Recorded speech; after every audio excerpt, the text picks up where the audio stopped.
तर नेहमीप्रमाणेच दादरच्या हिंदमाता परिसरातही पावसाचा मोठा फटका बसलेला आहे। मुसळधार पावसामुळे हिंदमाता परिसराचं काही गुडघ्यापर्यंत पाणी साचलं होतं। आता पावसाचा जोर थोडा कमी झालाय, त्यामुळे पाणी हळूहळू ओसरते। मात्र पुन्हा पावसाचा जोर वाढला तर पुन्हा पाणी तुंबण्याची शक्यता आहे। त्यातच जर समुद्राला भरती आली तर पाणी लवकर त्याचा निचरा होईल याची शक्यता कमी असते। त्यामुळे हिंदमातामध्ये धोका काहीसा कायम आहे।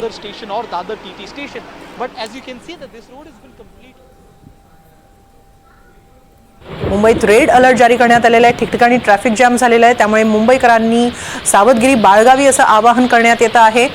हिंदमाता, मरीन ड्राईव्ह, वरळी कोळीवाडा, सायन, चेंबूर इथं पाणी साचलेलं आहे। सध्या पावसाचा जोर काही प्रमाणात कमी झालेला असला तरी पाऊस पूर्णतः थांबलेला नाहीये। अधूनमधून पावसाचा जोर वाढतो आहे, त्यामुळे अनेक ठिकाणी अद्याप पाण्याचा निचरा पूर्णपणे झालेला नाहीये। काही ठिकाणी कमरेपर्यंत पाणी साचलं होतं, ते आता कमी झालेलं आहे। मात्र तरी सुद्धा अशाच साचलेल्या पाण्यातून वाट काढावी लागते आहे। याचा परिणाम वाहतुकीवर होतोय। रेल्वे वाहतूकही काही प्रमाणात उशिरानं सुरू आहे।